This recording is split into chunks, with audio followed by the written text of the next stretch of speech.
We're live at Sesame Street. If I were gonna be a Sesame Street character, Ian, who would you be? Oh boy, Quick, no, assumer thinking. Chuck, the Cookie Monster. Oh, that's what I was gonna say.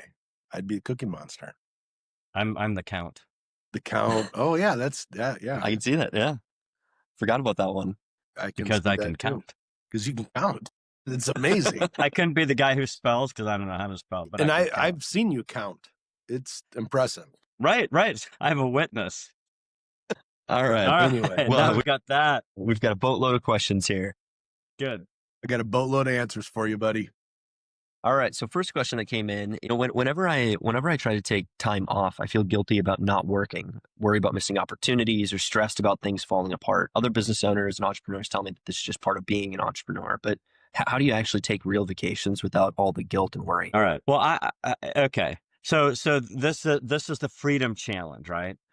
So how I look at it anyway is that if I'm going to be building something to be free, for me, what that means is I can do this wherever I want to be, anywhere in the world.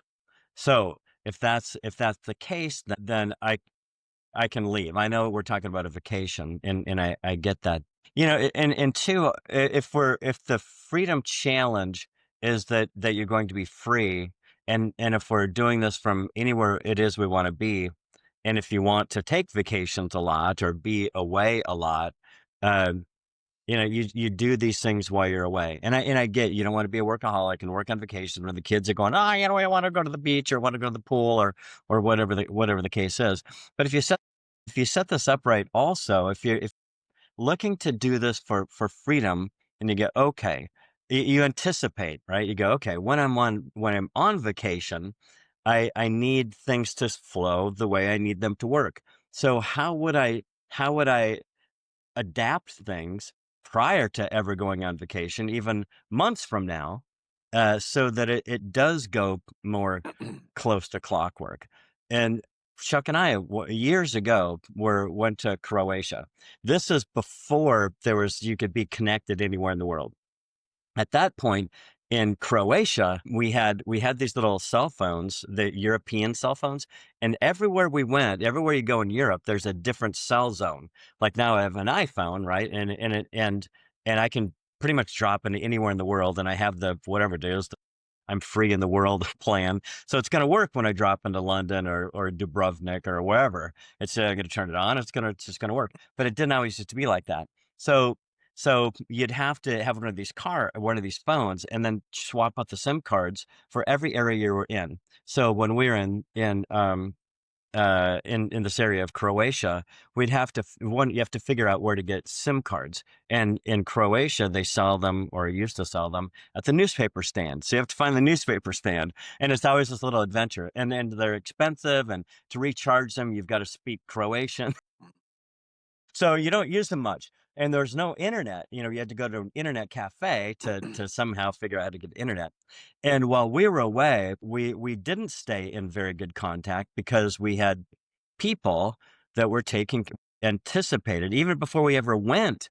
It was already set up where if we weren't at the office, if we were gone for a few days, it wasn't going to go to hell in a handbasket. So when we went further away, uh, it was kind of just like another day. Granted, we weren't there, but we knew that we had good people taking care of things. In fact, things did explode in a certain way while we were in Croatia. In the credit card processing business that we're in, I think something happened to the biggest processor in the world, and nobody got their money for like 3 days. And if we would have been reachable, we would have been on the phone and scrambling around, but we weren't. Ignorance was bliss, but we set it up in advance, way in advance. We anticipated, all right, when I do want to go on vacation and we were there for, I don't know, a week and a half or something. We didn't even find out about this until it was all done and it was all fixed. And you call back and they go, oh, it was crazy for a few days. Really? Why?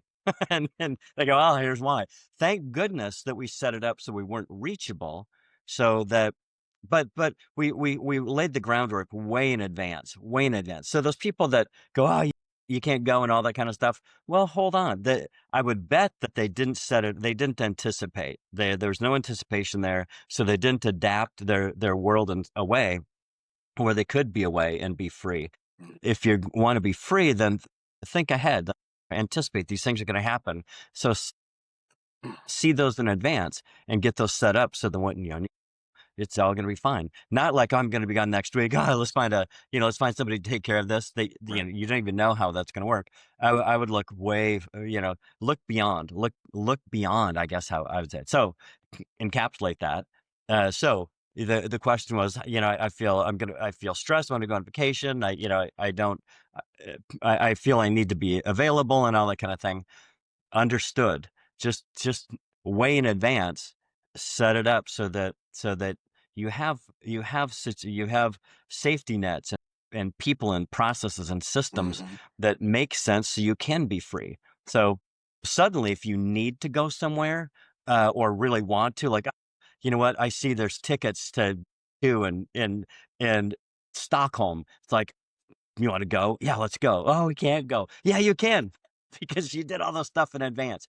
You anticipated, you got things set up. Does that help? Yeah, I think that does. And it reminds me of a story that you once told of how it also comes back to choosing the right source of income, or the right kind of vehicle, for lack of a better term, where you told a story about being able to go to Disney World and not not freaking out about it, every step of the way, and knowing that that this was still happening even when you took a step away. Yeah, that's true. That's good. That's true. Having 3 kids and wanting to take them to places like you go to Disney World, right? Or you go all kinds of places and you see the dads, they're on the phone. And it's like, you're not, you may as well not be here. You may as well just be back at the office doing what you're doing. Be nice to just be free and not, and also you don't have to be addicted to having your phone stuck. You might want to work on your phone addiction, right? Go, well, 6 months from now, when I really don't want to be addicted to the phone because I want to be playing with the kids at Disney World, we'll Right. start working on it now. How can I be away from that more? How do I not really have to look at that? Or when I reach for it, put it out of reach. And so when I reach for it, I go, how quickly can I snap out of that? And how fast can I help? You want, it's like this is part of, they don't teach you this stuff in business, right? Because usually they teach in business, it's a grind. You're going to be stressed. You have to be a workaholic. You always have to be available. That's not true if that's not how you want it to be. If you're sometimes if there's something that people really need you, it's good to be available. But just look and let people know. Look, I'm here's what I want it to look like when I'm gone. If the place is really burning down and there's something I could do about it while I was there, let me know. If it was going to burn down anyway, don't let me know. Let me have some peace, and when I come back, we'll shovel up the ashes. But it's really just preparing, right? What is it? What's the life you want to have? What's the life you want to have? And then you go, okay, how do I adapt business to be able to make that, to support that time and money? All right. Next question here is, I'm naturally introverted, and I feel like I lack charisma that I see successful salespeople have.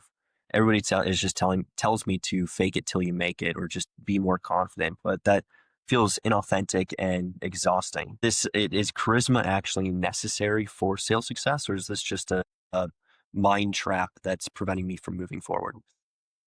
It's really interesting on this. That's an interesting question, because after 30 years of coming across countless salespeople and training them and so forth, and I think we've kind of broached on this before, some people have just natural talent, right? They're just their aura, their way, their charisma helps close deals.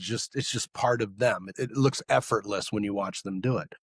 And then I've had salespeople that have been very successful in their own right, but they're really good technically, right? Because when you communicate with someone through the sales process, there's a certain way of speaking to them, and like, how do you handle an objection? Number one is you acknowledge the objection by paraphrasing the objection. Then you answer and overcome the objection. So there's real technical things that you can be good at. You don't have to be you don't have to be the life of the party or real super savvy. But what happens as you get more comfortable doing it, and you technically get really good at sales, that personality does start to grow a little bit. Because we've always said, like, if your comfort zone is this and I do something here, now my comfort zone is this, right? So you have to increase your comfort zone. You can't do something from here way out here. Otherwise it's too far.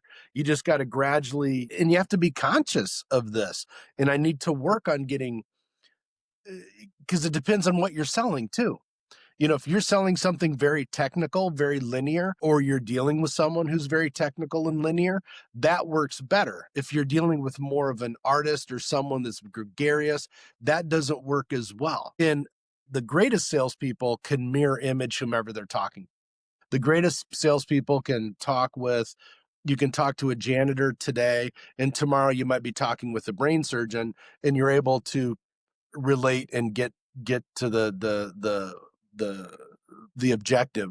But if it's a hard road to go if you don't like talking to people. It's very hard to be a good salesperson. It's just what it is. So I guess what I would do in that situation is work on your technical aspects of the sales process, get those mastered first, and then you can work on adding some personality, or don't be in sales. I mean, it's hard Yeah. to not like people and be a good salesperson. It just doesn't. And I'm not saying they said don't like people, but they struggle talking with people. Yeah, it's much easier to be exciting, fun, get people wrapped up in the process with you, is how I've had most of my successes. And Yeah, I would say too, you hit on some, I was making notes when you said this. You said they feel introverted. Do I have to be charismatic, or is charisma needed? And Chuck said work on the technical parts. And he's right. If you're not, you don't have to be the life of the party, but I would say, is what you're talking about interesting? So if you're selling something, it's really, if it's not interesting to talk about, it's going to be hard to sell. Mhm. But I think if it's interesting to you, regardless of how charismatic you are, you're going to find the conversation interesting, right? And two, you have to have some sort of ability to communicate. And the best way to communicate, and I think this ties back to what Chuck was saying, the technical aspects. I would say, if you step back and go, okay, just hold on, that what's really involved here that I need to do. One, I do need to be interested in it. That's it's and with that, then, if yeah, because they're going to sense if you're interested or not. And I think you need to be, well, I know you do. You need to be interested in this other person and what they get out of it too. And so what you can do, like one of the things we do, is instead of you having to come up with instead of you doing a presentation or having to figure out what to say, we have this thing, it's called the about them piece, where we just have this whole list of questions that you can put into your own conversation. Hey, what about this? What about that? What about this? What about that?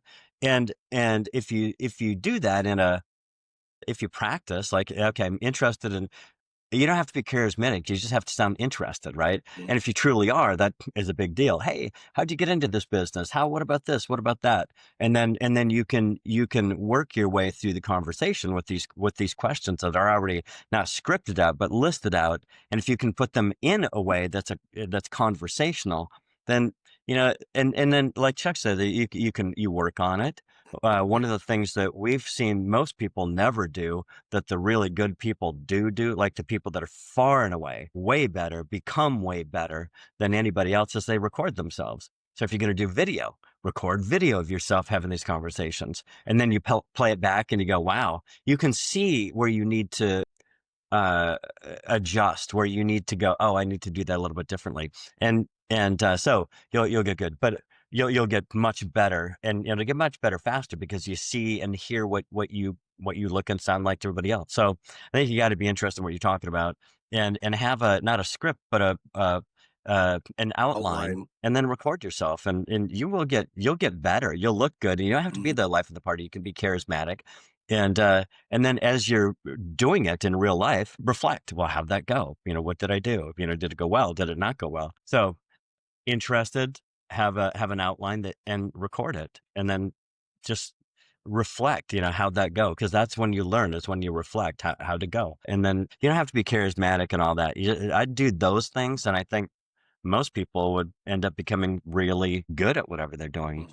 Got another kind of similar question that came in. I struggle with call call reluctance. And I know I should be making more calls, but I keep on putting it off. I feel like I feel guilty when I don't hit targets, which just makes my reluctance worse. Everyone focuses on doing more calls, but you talk about working smarter, not harder. Is this a volume problem or mindset, or is there a systematic approach that helps eliminate the need to force through so much rejection? Ian, are you working at the zoo today? Yeah, right. Getting out of the cages down there. I hope that door has a lock on it because and it's like a steel door. You know, like when a zookeeper has tigers in the background, you don't want Right. to use you don't want a wooden door between you and them. You Right. want Yeah, a steel door. you want a steel door. Yeah. I was yesterday. I was winding down, right, and something, I'll watch something, and I found a Jackass episode where I forget the guy's name, but they had him strapped strapped to a chair in this room, and Johnny Knoxville was giving him a lie detector test, and every time it looked like he was lying, they shocked him. So, and even when they just shocked him just for fun, but then after they did this little bit, he just thought it was a lie detector test, and he was going to get shocked if he lied. Well, it wasn't. What it was really was behind a steel door was a bear. So Johnny Knoxville came over and poured honey all over him and threw salmon on him and his legs and whatnot, and then left. And they opened the door, and the bear came out and was eating the stuff off of him, and he was screaming, and they were shocking him. Anyway, I think they're lucky that no one died in all those Yeah. videos they made. what? They're lucky no one kidding. died. Some of the things they did Yeah. was like, holy Jesus. You know? Call reluctance, and you feel guilty when not making calls. Well, probably because they're horrible calls. You don't enjoy it, right? So, so one time, long time ago, when I was in college, I was looking for something that I could do at night because I had school during the day and I needed the money. And so, so one, I got a job working at Finger Hut as a telemarketer because I can sell stuff, and but so I went through all the training, and then the first night, my job was to call. I called from Minnesota. I would call. It was New Mexico, and Arizona. And so back then, too, long distance calls were expensive. And so my script said something to the effect of, "Hey, this is John Elias from Finger Hut. I'm calling long distance, or this is John Elias. I'm calling long distance from Finger Hut." And of course, long distance. I better stand up and pay attention. And these are previous buyers of Finger Hut stuff. And I said, "Hey, did you get the new catalog? We've got this special going on." And it was a 72-piece kitchen ensemble, and featuring Jelly Bear, Daisy Duck, or Wildflower. What do you think would go better with your kitchen, Mrs. Gonzalez? And it's like, I was so embarrassed having to use those words. I hated it. I really, I'm calling saying Jelly Bear, Daisy Duck, and Wildflower repeatedly in this little cube with these bright lights. And I've got the Nazi walking by, making sure I'm doing my calls, and I'm going, I hate this. Talk about call reluctance. And you couldn't not call because once you hit, yes, no, move on, whatever, it's ringing again. And somebody answers. Maybe they speak English, maybe they don't. And you're talking Jelly Bear, Daisy Duck, and Wildflower. I knew that this is, I didn't go back after that night. It's like, look, don't even pay me. Keep my money. I don't, this is, so I would have, we've answered the question before. This was something to the, um, do I have to be charismatic? No, but you need to have some interest or enjoyment in what you're selling. I know you have to. If you're not interested in it, you don't care about it, you don't like it, you're probably going to have call reluctance. And I don't know if it's, working smarter than harder. That was one of the things you said, right? People tell me I need to work smarter than harder. Well, everybody says that, but what does that actually mean? Smarter than harder. So I would say smarter than harder. You go, okay, well, okay. It's not necessarily, I'm not going to be smarter, but how can I work? How can I work in a way that makes sense? And one, if you have call reluctance, like one of the things that, even if you are interested in it, doing cold calls also is no fun. So how can you do this? How can you set this up? So let's step back and go, okay, just these are common questions that people ask about doing common jobs, common things, right? They've got a job. We look at things a little bit differently because we look at our work is something that sets us free. So if we're going to look at it as something that sets us free, what does freedom mean to me? What does my lifestyle look like? How do I feel about it? What's the feeling of this life, and what do I get to live? And I go, okay, how do I set up, what kind of work am I doing, and how do I set it up to support that, fund it? And so when we asked that to ourselves long ago, and we found ourselves cold calling and hating cold calling, because when cold call, really 90% of everybody that you talk to wants to you to hang up and then go die in a fiery car accident. So that's not a good feeling. So we thought, okay, how can you get more people calling me? How can I set this up so the calls that I call outbound are to a little different audience who might be able to refer people to me so that buyers call me. So we changed our target up. So we adapted, we modified how our business operates to fit how we wanted to live life and work. So I don't think, smarter, it's like working smarter, not harder. I think there's a different way to look at it. It's like, let's put that aside. What is it that I want to, what's the life I want to live? And what do I do in work to set it up so that I can experience that sort of life in life and work? I don't want to burn out. I don't enjoy what I do. I want it to be a challenge, but I want to be able to overcome it, turn the page, and work on the next challenge. I want to get better, and I want to do other things rather than just burn out on these calls that I don't like. What is it that ultimately I want in life? And then how do I set up my business, my work, the things that I do that provide that? And one of the things we found was, don't call people who are buyers, call people who can refer to you, and get them to send you business that people call up and go, hey, by chance, do you have a 72-piece kitchen ensemble with the Jelly Bear, Daisy Duck, or Wildflower? I go, yeah, I do. I can get one of those right out to you. Chuck, you have something smarter to add to that? No, I mean, that's spot on. I mean, and making the calls to the recommenders it's a softer call. It's not as hard. Yeah. I mean, it's easier to, I mean, I get it. If every time I pick up the phone, I know I'm going to get my ass handed to me, basically. That I'd be, anybody in their right mind, unless you're a masochist, would be somewhat reluctant to that, or you got super thick skin. I just don't like to hear all that all day long. So I like to call on people that can recommend or refer people to me, because it's softer, it's easier than when I am talking to a buyer. None of that happens because the trust is there, because it's a referral. Yeah, I would change who you're calling. I think that's the biggest one, and make it a game. Go, okay, if I know that I close 1 out of 50 phone calls, how quickly do I want to get those 50 phone calls in? And just track it and go, okay, because I think you can do a lot of things in life if you know the end is near, right? Like if I knew that I had to go dig ditches all day long for the rest of my life, I'd be hating myself right now. But if I have to go dig a ditch this weekend, I go, well, okay, I do it for the weekend, it's over.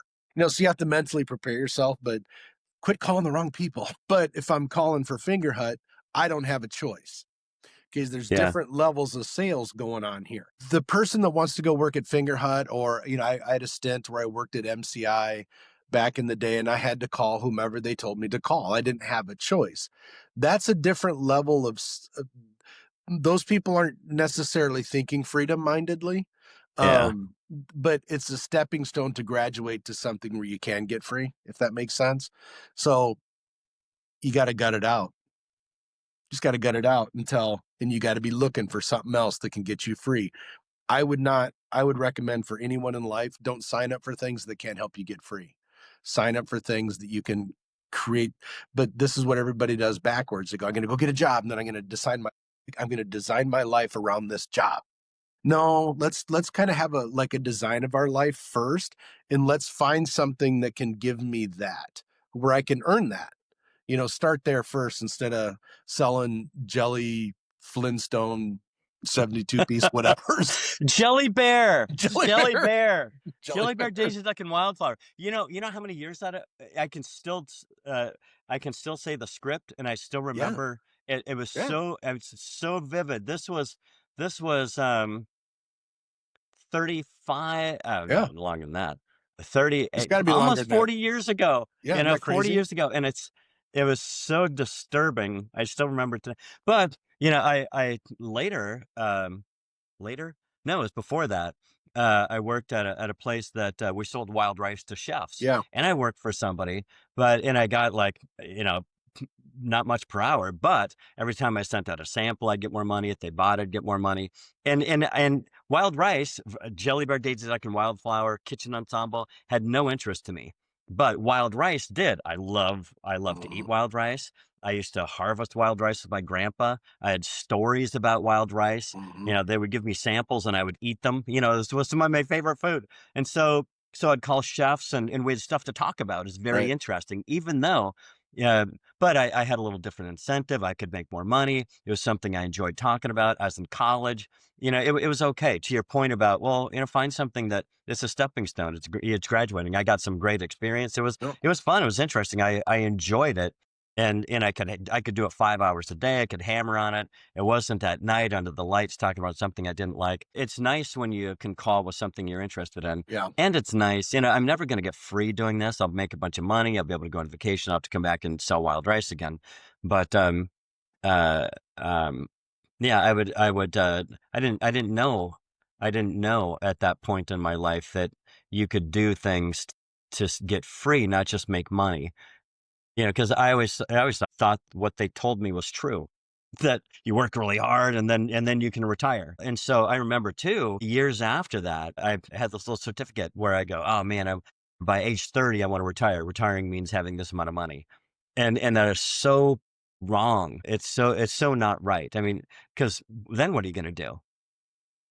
Yeah. So if we go, all right, so back to that, here's the life I want to have, and here's the thing that I can do to support that. It's going to feel good. I'm going to enjoy doing it, and it's something that I would love to do anyway. Parts of it I might do for free. Parts of it.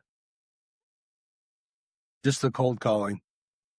Yeah, yeah, yeah. Well, right. I love the point that you made about making it a game too. So even though if I'm calling recommended, that doesn't necessarily mean that's what I love to do.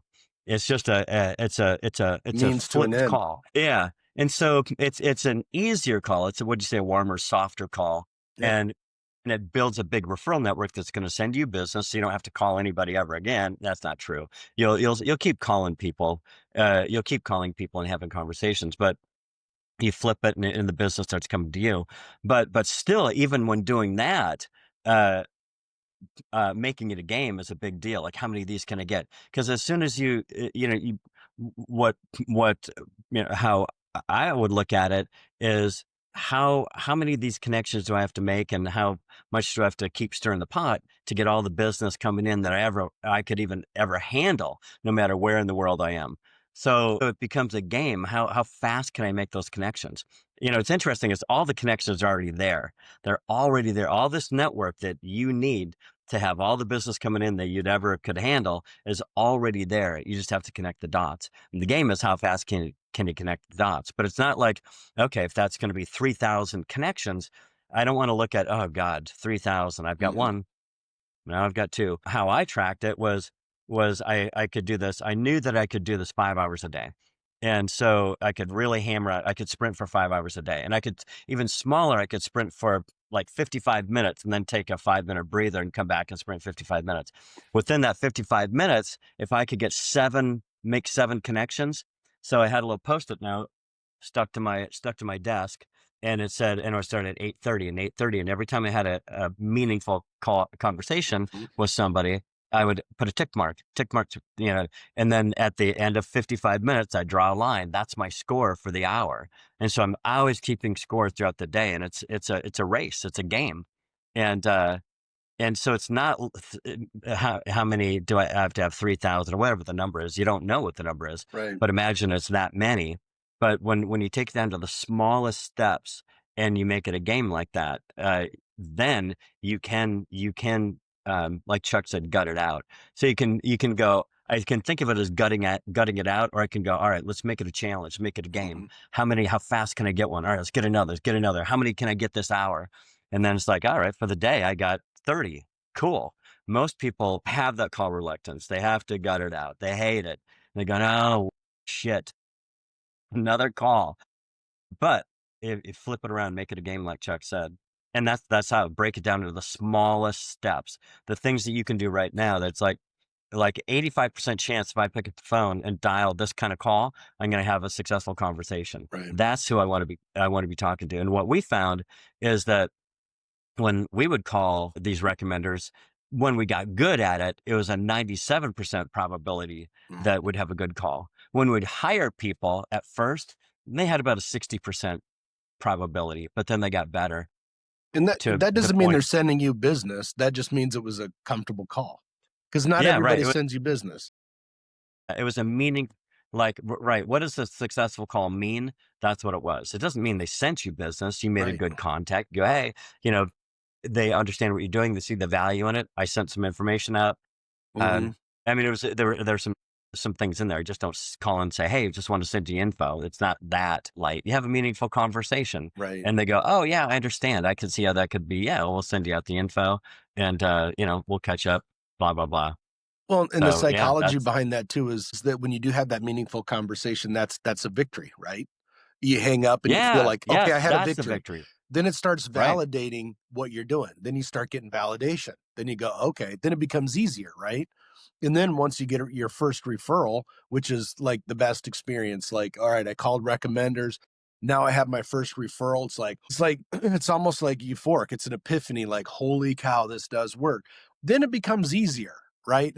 Because that's why I always like to make it a game, right? Okay, all right, how many meaningful conversations can you have an hour in a day? And I know that out of those meaningful conversations, I know X% of them are ultimately going to send me business.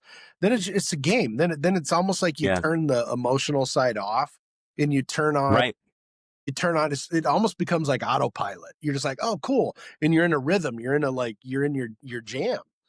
But if you Yeah. go in with the mindset of, hey, this sucks, guess what it's going to do for you? It's going to suck. Go in and go, okay, no, I'm taking control of this. Because when you're free, you're taking control. When you're not free, someone else is controlling you. So that's why, we talk about freedom all the time. Freedom is a mindset. Yeah. It's kind of like you see these people that have been in camps in Vietnam, and they go, I was still free between the years. It's a mindset, right? Yeah. I was stuck in there, and I know that's pretty drastic, but Well, it's well, all you know what what? you If they put in can do here. it, then you have a little call reluctance. Well, all right, Yeah, turn it right. into a game. Yeah, turn it into a game. It's within this business, this job that you really don't care about. Mhm. Within it, how can you take control? I thought that was well said. You take control, make it your own game. You don't have to get sucked into all the, you know, Mhm. the negativity about the job that surrounds you within this, even in this world. It's a mighty crazy world today. And within that, we can either get sucked into it, or Mhm. within it, we can go, all right, I'm going to create my own freedom within this crazy world. Right. This is my world. I get that all this is going on around, but it's not within. Within, I'm playing a different game. Right. It's mindset, dude. You got to have the right mindset. You got to get yourself right. The most dangerous space in the world's about 7 inches, and that's between your ears. So get that right first. Well, that's true. That's true. A lot can happen. You Yeah. look at out there. You go, wow, that's true. This little that happened in there. Man, Yeah. yeah. You have to be mindful. Yeah. You've got to be watching. What's going on. What's really going on, right? Looking around. What's really going on? Okay, I can either keep clicking and get more crazy, or I can go, nah, you know what? I want my life to be a little different thing. So within that, I'm going to create something unique and Mhm. free for in my world. But you know what? And back to, I know we're supposed to move on to something else, but if you're wrapping up and go, okay, you covered a lot of ground, but how would you sum it up? I would say make it a game. Really, the simplest thing is to, how can I make this a game? And how do you make it a game is just start measuring. How many can I get? How many can I get? All right, one, got it. And once every little tick feels good, every tick feels Mhm. really good. It's like, Mhm. man, give yourself a pat on the back because nobody else is going to. Done, got it. And now I feel like, I could probably do another one of those. And then your brain's going to start doing other things like, okay, within this next call, I'm going to make it even better. and you start, your brain takes over in a good way rather than letting it go crazy in a bad way. So when you start making it a game and measuring the smallest things, even, I dialed the phone. If call reservation, I dialed, oh my God, I got to check.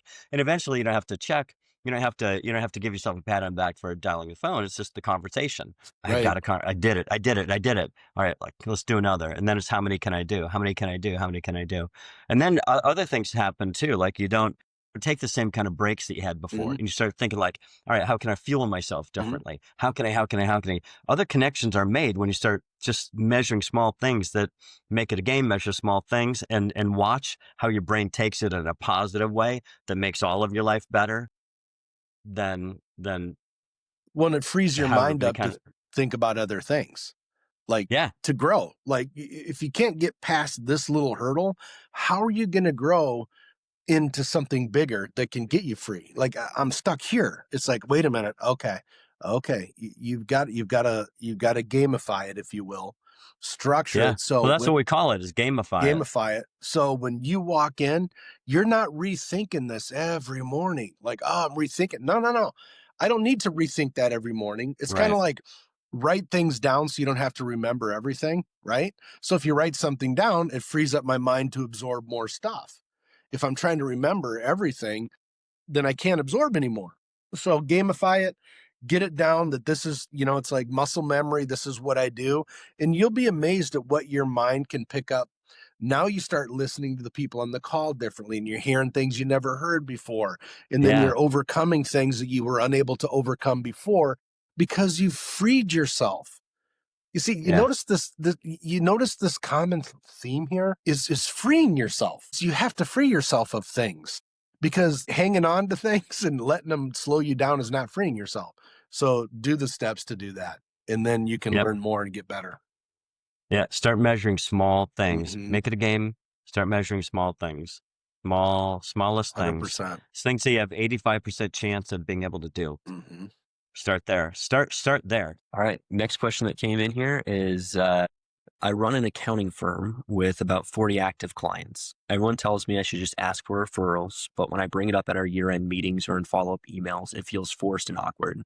I've tried adding a referral request to our client satisfaction surveys and mentioning it at the end of tax season, but my referral rate is in the single digits. The few referrals I do get seem to happen naturally without me asking. What am I doing wrong? Well, I would say, let's look at this differently.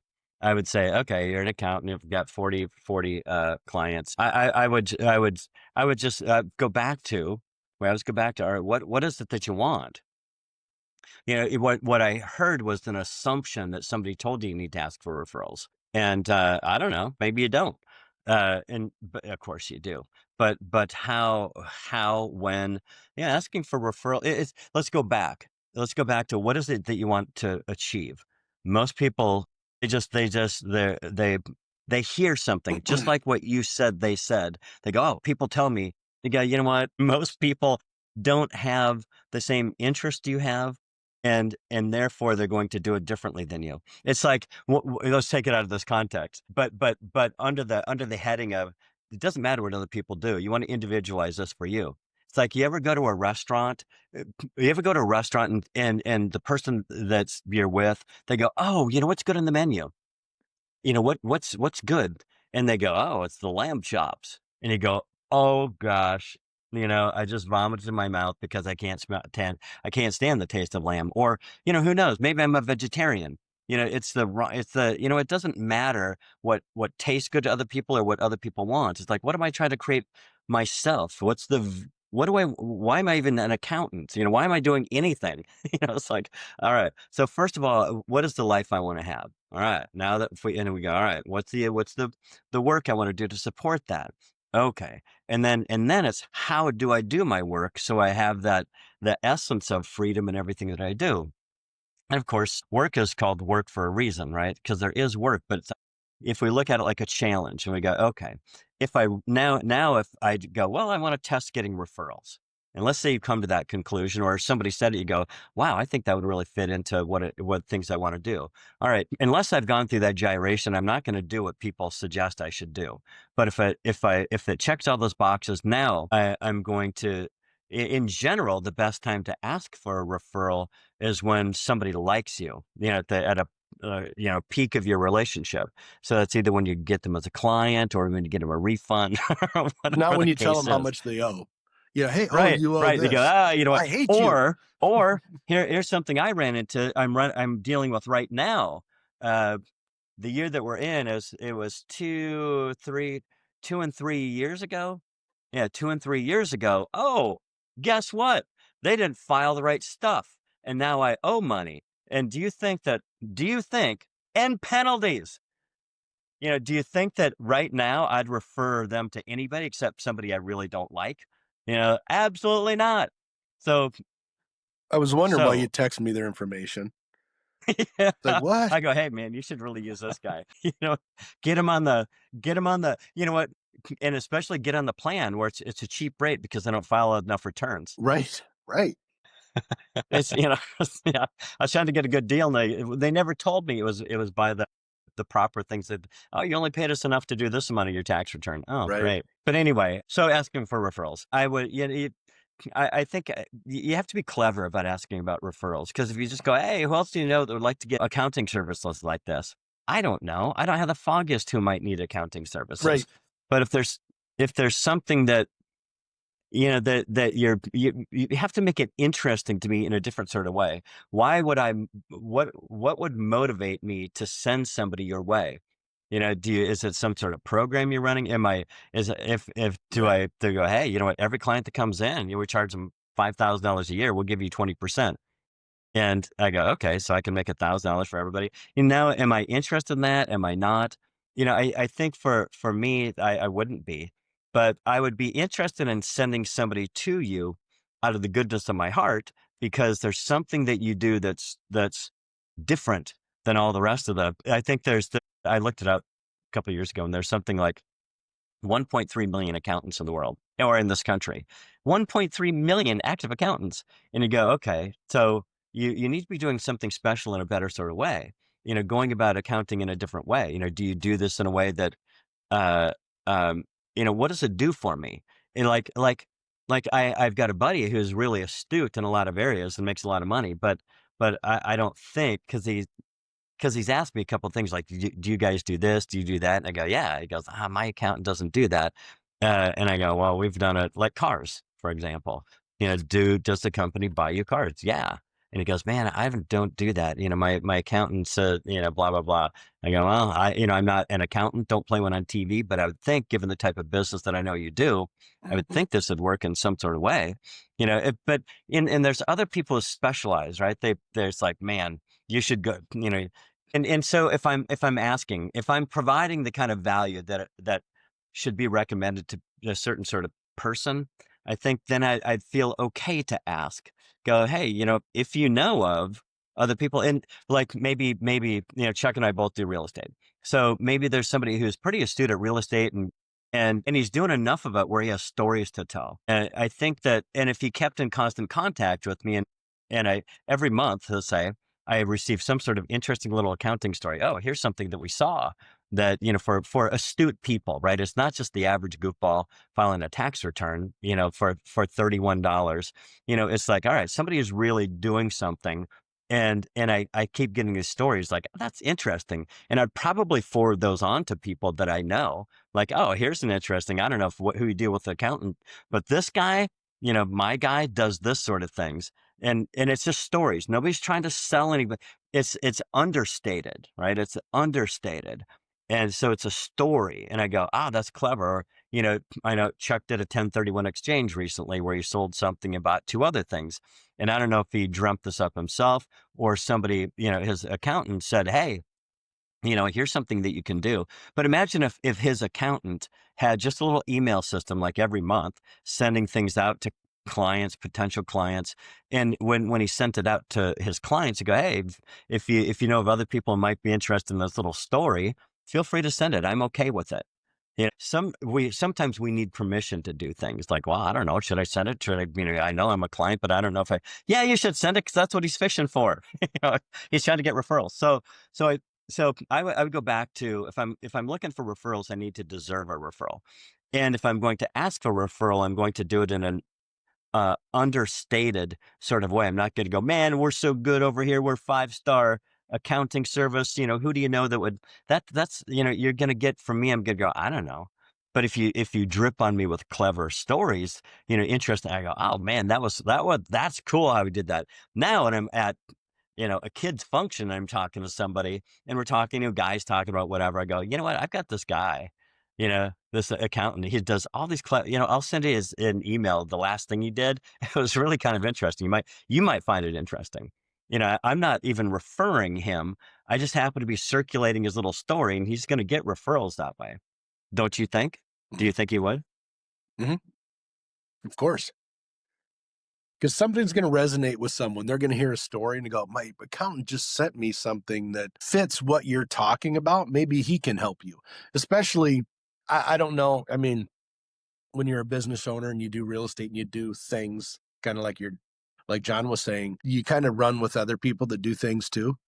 So, if it was like, hey, I work at, Casey's General Store as a cashier, I'm probably not going to refer that person. That's probably not the type of person my accountant doesn't want to do someone's taxes. What they want to do is someone's taxes. They want to get in and they're doing all these different things. So what kind of client do you want? Then send out messages that seek out those types of clients.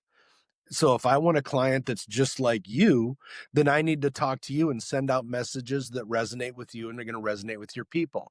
You gotta be creative, which nothing against accountants, but not all accountants are creative. That's why, I've used the same accountant for 20 something years now. I've referred people to him. I've never gotten anything from it. I did it because I heard that, or I experienced that, like real estate, the 1031 exchange. There was a conversation that went on with my accountant to make this transaction happen. So now when I hear someone go through that and they're going, how does the tax ramifications work? I'll go, you should talk to my guy. You should talk to my guy. So you got to send out the right message. Messaging is super, super key. I'm sure they don't want to just do someone's tax returns for $185. They want to do, like the type of work that you call them every other month and you're checking in and making decisions throughout the month. So do well at that. Yeah. Send stories to that would appeal to the kind of client that you're looking for. Right. Yeah. But they don't. That same accountant that I was talking about that screwed up. Now I owe. You don't want to get letters from the state that says we're auditing you. And then you find out it's because of their somebody's mistake. Yeah. He felt bad about it, but well, so do I. I feel really bad about it and I have to pay for it. Right. But so that's not the story you'd want to circulate. But yeah, it's the same guy. Interesting enough, if you back up his story, like today he's merged with another company because he was having problems in the past having problems finding new accountants for his company. And when you go to his office, it's old wallpaper, it's fluorescent lights, it's dodgy. It smells old. It's gross. It's got a great view. It's on the whatever floor and looks out over, the city. The view is nice, but it's dark and it's just gloomy. And I don't think he does anything. You know what? I use him because somebody I do appreciate referred him. So I use him because of a referral from somebody who I was going, how do you, I need somebody who does this. He goes, oh, you should talk to this guy. So I got referred to him. The guy was wrong. It was bad referral. But so I was talking to him. He's like, man, we can't find any new people. And just like, did Ian disappear? I think so. Is he gone, not recording? No, we'll keep going. It's still going. Yeah. Where was I? Lost my train of thought. But he was saying, we can't find anybody in any good kids because it's like there's a million accountants and everybody's hiring and we can't find somebody to come and work here. And I go, okay, well, okay. One of the, we find the same thing. Mm-hmm. So what we're doing is building a platform of so there's other ways for people to see us and go, I like that. I like those guys. I bet I'd like working with that company because the spirit of it matches what I'm looking for. Right. So he goes, I go, well, this is what we're doing. He goes, not, I don't want to work that. I don't want to build that. I go, well, I don't know what you're going to do. There's a 1.3 million accountants out there. I don't know how many accounting firms that is, but that's a lot. Why would they want to come to you Mhm. if it's just like everybody else? And there's no reason that sets you apart. But imagine if the same little things that he's sending out to his clients, stories. What if they posted them on their Right. website too? Hey, here's something. And now you've got something. You could do little videos of stories like, oh man, we showed this guy how to. Now it's exciting. Now imagine a new kids who go into accounting, doesn't just want to push, fill up forms. They want to do something more interesting. They see that you do that. Now you can get more clients. You can get more people working. Now you can grow the thing where before you couldn't because you look stodgy and boring and like everybody else. So I would say if I were an accountant, that's how I'd do it. In fact, now I'm excited. I might want to switch to, I think, that would be cool. I could do that. Well, next week you'll come back with your CPA classes. Yeah, Yep. I'll be all signed up and go, oh, look at, I go, Chuck, I can file our tax forms now. Yeah. And you're going, I'm going, nah, I you're think going, you might where's wanna that hang up button on the Yeah, right. software? Yeah. It says leave. Yeah, there you go.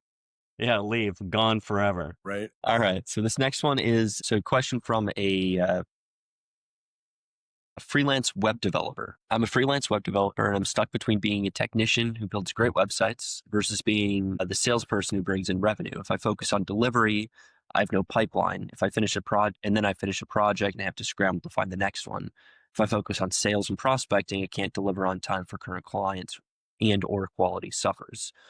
How do you decide where to spend your time when both activities are so absolutely critical? You know what I find? That's an interesting question because you see a lot of businesses just like that. And I think we kind of had a conversation maybe a few weeks ago that someone was kind of running into bottlenecks and things of that nature. And especially you see that a lot in the trades too. The guy will be, a great remodel guy, but he has a remodel he works on for a month. And then after that, he's got nothing. He's got to sell again. But wouldn't it be really cool if he had some way to deal with refer that he could drip market behind the scenes? So when he's developing this website, every month he's still dripping on people that refer business to him because that'll shorten that pipeline. See, what he's doing is he's going out to the end user all the time. Yeah, dude, that's your problem? Makes total sense because you can't continue cold calling or pounding, looking for the end user and sit there and develop this stuff at the same time. It doesn't work. If you spend that free time developing referral relationships that you're dripping on, sure, in the beginning, you're going to experience some of the same stuff, of course. But as your referral network gets deeper and deeper, and the length of time between referrals gets shorter and shorter, eventually you'll be able to you won't have that downtime between jobs. So you got to do it the same way. I don't know what you want to add to that, but I would get all my business from refers. Yeah, and how do you do Recommenders. this? Like when you're new too, you're going to have to, you know, how do you do that? How do you get, and not just running around town putting your business card up at different places, but Right. that's like sending junk mail. But if you can, if I'm going to drop my card somewhere, I'm going to have a conversation. I'm going to have a conversation, or here's some real life stories. When I was in college, I painted for a guy. And one day I showed up at the job site because we've been painting at an apartment complex. I show up and the guy didn't show up all day, and I didn't wait that long. I called, no answer, no answer. It's like, all right, I'll just go home. Well, I got it. And then the next day it's like, okay, I call. There's no answer. Am I supposed to show up? I'm not. Well, he got arrested for selling cocaine. And so the guy that I was painting for was making my money, got arrested for selling cocaine. All right. So he's in jail for a while. And I thought, okay, well, I know how to paint. I know how to do this really well. I'll go do my own stuff. And it was paint. We painted a lot of turnover apartments. So it was really, when turnover time, end of the month, beginning of the month. And then the winter we'd paint hallways and doors, and in the summertime we'd paint outside, whatever. And so I thought, okay, well, I need to hop to it. I can do this. I know how to do it. I don't have to go find another job. And so back then when there was Yellow Pages, I opened it up apartments. It was in the Minneapolis, St. Paul Yellow Pages. And I thought, okay, on my side of town, because there's 3 million people in the metro area. And I thought, okay, in the section of town where I am, or in that I can go a long way as long as it's on this half of the side of town. So I just started calling from the A's on the Minneapolis side, not the St. Paul side, and just started calling A's. And by the time I got to the whatever it was, the H's or something, I had all the business I could handle because I called them and go, hey, here's what I do. Happy to come in and do one. Here's the price I'd do for a test one. If you like it, let's do more. If you don't, I understand. But and I might have even said something to the fact of, if you don't like what I do, don't pay me. If you do like, let's talk about, pay me. Let's talk about doing more. And I had more business than I had to turn down work because when I showed up, I also did the right kind of work. And so I didn't have to make any more calls. There's so much business that I got because I called them, explained what I do, maybe a little bit of how I do it, some things that I've run into. Do you experience this? Test me out. And then, so I did that and had all the work I needed for all the time I was in college because I did a good job. I didn't ask for referrals. These were apartment complexes. So I wasn't quite like that. But people would move and go to another complex. They go, hey, I moved and hey, can you come over here now? Or my uncle has a triplex over by the university. So I got that kind of referral business. Also, recently I had at a house, a screen porch that I had built years ago was rotting at the bottom because of how they built it, and water sat on it, the wood rotted. And so I had to find somebody. So I'm calling people I know, asking for referrals, and eventually found a guy, and the guy was fantastic. Really, you know what, Chuck? His name was Chuck. Oh, really? Of course, he's fantastic. Yeah, of course. The name of course. thing. Yeah, it's a name thing. Everybody named Chuck is a really good dancer and a fine craftsman. But and I go, hey, because I brought up some things at our office. Hey, would you maybe, not that I wanted him to do it, but I thought, have him take a look at it so we have choices. And he goes, man, I'm so busy. I don't, all the business I get is referrals. And I don't have time then. If you can put it off for 6 months, I can get to it then. But the guy is so busy with referral work, and he does take pictures of everything. So he takes pictures of the work that he does, and he goes, I put them on my, I don't know, Facebook page or his website or whatever it is. I don't know what it is. And then people can see my work. So if you want to see what I do, somebody refers somebody to me, I can look at all the pictures. It's like, wow, it almost sells itself, and he's a decent chap. So he's decent to talk with. So, and let me give you another example of that. I think that makes a lot of sense because as John's mentioned, like, we're in real estate, and the last 3 tenants that I got were all referred to me by realtors that I've met over the years. So what I do, they know that I have properties, so they refer people to me, and then I can talk to them directly about, who is this? How'd they get here? What are they? Because there's a certain amount of screening that you want to do if you let someone use your asset, right? If you want to rent your asset out to someone, there's a certain amount of screening. But plus, there was no downtime then. One of the things in real estate that hurts you is if you have a tenant leave and it takes you 2 or 3 months to get a new one in there, that hurts. But didn't have to do any marketing. I didn't have to market these at all. They just called and go, hey, do you have anything available? Well, geez, well, that must be serendipitous for a reason. Yeah, I just got one that opened up. So I have no downtime, right? So I didn't lose my investment. I didn't have to pay my mortgage for 2 or 3 months while it took to find another. And I stay in contact with these people. Right. So they know, they're always referring. They go, I always send people to you because like realtors, right? Oh, you sold your house. Your new one's not going to be built for 6 months. You need to find a place to live. Here's somebody I know that does that. So, but it's all about staying in contact, the drip marketing, building the relationship in so many different aspects of your life. It makes it so much easier. Because you don't have to, I got to write this ad again. I got to take pictures. I got to do this. I got to do that. I got to field these phone calls and I don't do that. Someone does it for me, but I can have them do something else that's more productive instead of fielding phone calls for 80% of the people that aren't going to qualify. So there's so many reasons, I think, to set it up that way and make sure you have your marketing system in place. It is a game changer if you just stick to it. And it saves you in a lot of different ways. I was at a wedding reception not long ago and talked to a guy who does gutters, siding and gutters. And he does ABC Seamless. And so in Minnesota, anyway, that's a a very common company, and people have heard about them. And he goes, man, the problem with it, I have so many side jobs that take up all my time, and people recommend business to me. But when I get an ABC Seamless call, then I've got to go out and do the bid. They don't know me from Adam. I have to go out, I do the bid. They're looking at 18 different places. And it's like, man, I'm running around. I'm not making any money. I get these jobs. And then it's like, man, but this other business that they just call, I could stay busy the whole time. I go, You're what not are you right. doing? Doing Right. doing the gutter thing, you goofball. Well, yeah, I've been doing it for so long. Okay. But this conversation came up with the web developer. I'm a web developer, and I make money when I'm developing. When I'm creating, I don't make money when I'm selling. So it would be easy, your web developer, post all the stuff. You see, you've looked at a million web developers, right? And the ones that have all the, oh, here's the different things I've done. You go, oh, I see the quality of work that you do. And then if somebody, you work on referrals, right? Hey, if you, and that's something too that, hey, if you build a good quality product and you go, hey, do you like it? Good. All right. You like it? Hey, please send my name around to a couple people if you would, Hmm. before you forget. You send them, show them your new site, and tell them how to find me if they like it. Everybody's always looking for something better. And you look at their sites and they need something better, don't you? Hmm. And they go, oh yeah, I've got a buddy. Well, send them I appreciate it.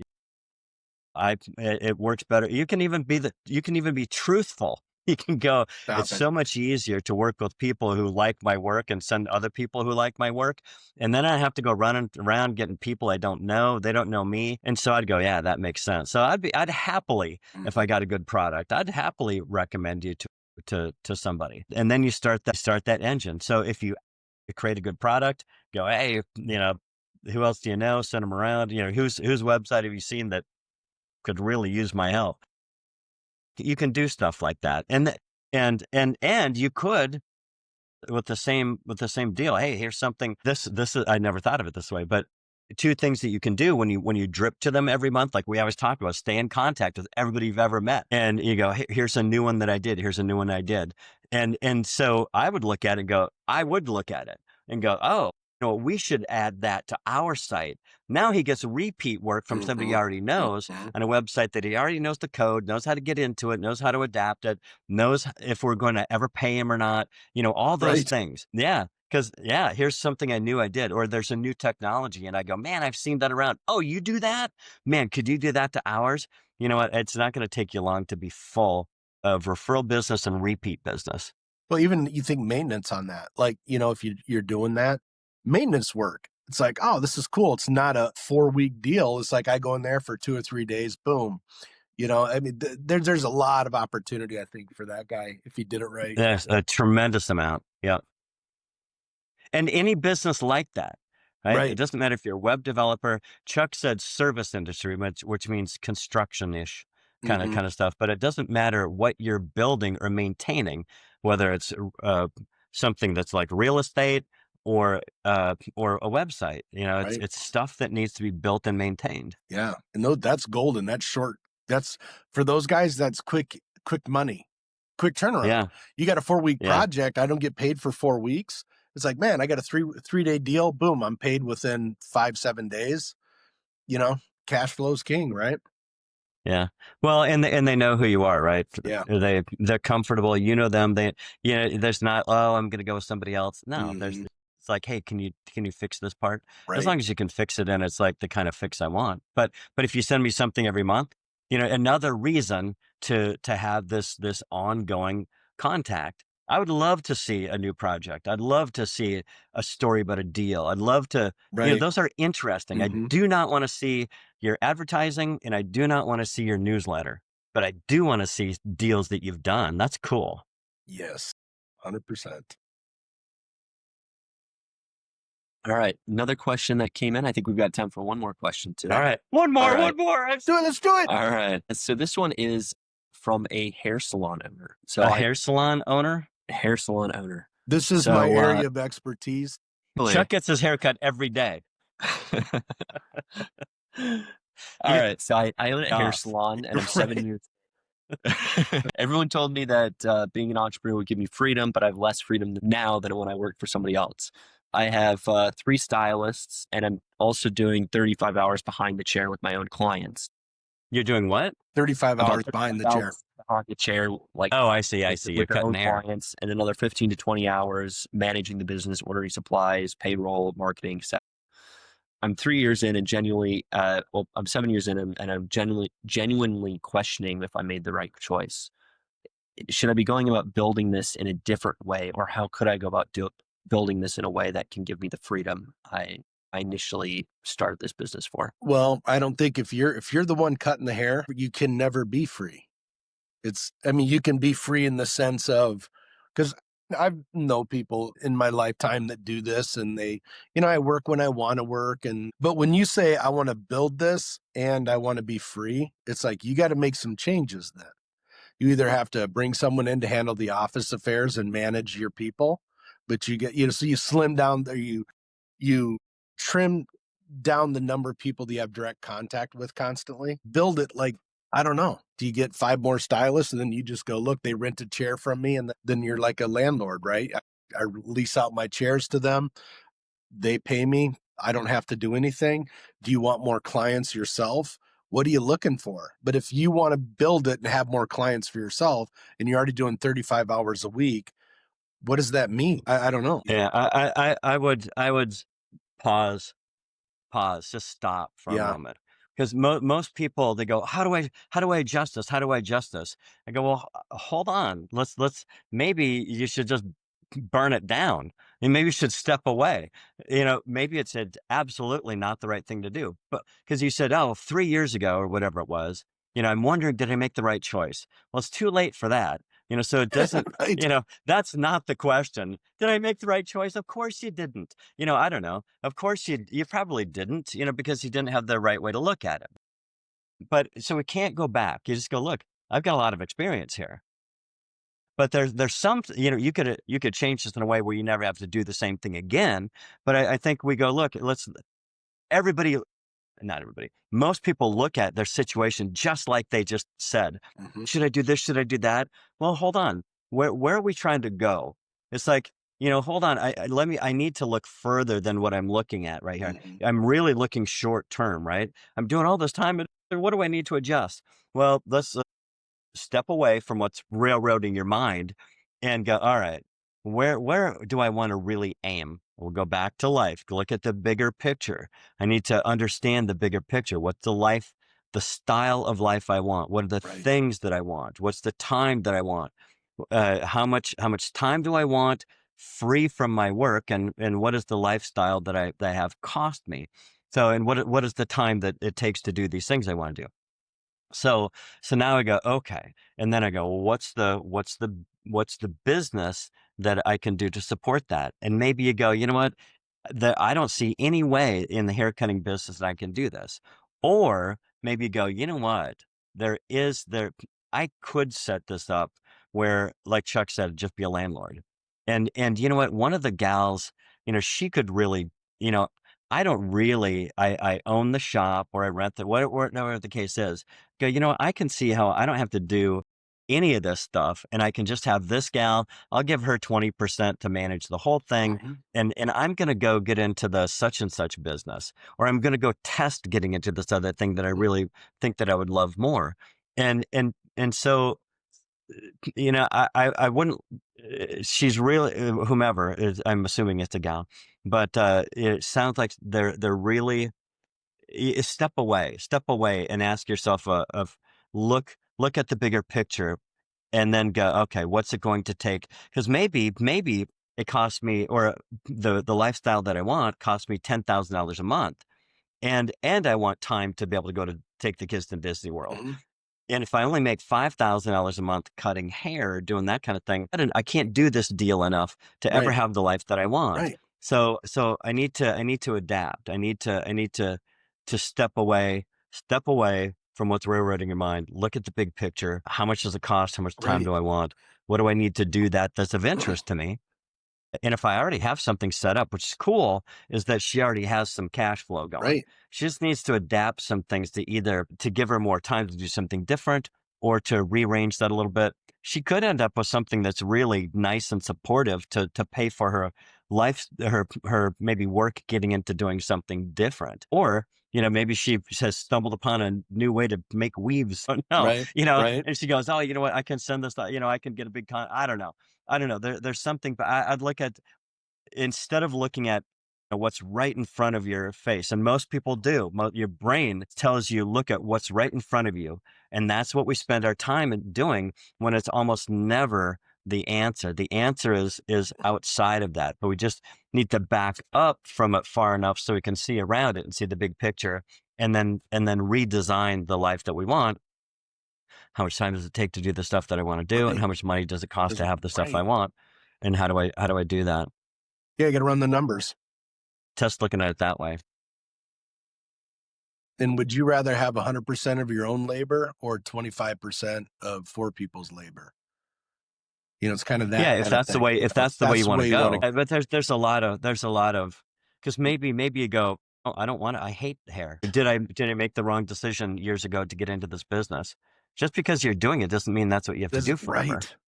Yeah, maybe you see something like, wow, I've learned a lot about business. Maybe there's something. How can I use the assets that I have to do something different? How can I use the assets to free up my time? How can I'd still go back to the lifestyle. If you're cutting hair, you could get away if you've got people like, hey, I'm going to be gone this time. You can do that. If you're providing a service, it's really hard to provide enough of that service to ever get free, because you're probably never going to make enough money. And while you're making the money, you don't have the time. If your service, like Chuck just said, would you rather have 25% of four people's effort, 100% of your own? Well, at least if somebody else is doing it, I can be sick, I can take the day off, and I still have some things working on my Right. behalf. It sounds like they have that, but it doesn't sound like they're, have it set up in a way that's supporting the life that they imagine Right. is their best life, or the life that they've always wanted to live. Yeah, step away. Just don't try to fix the short-term stuff Yeah. at Don't the force moment. it.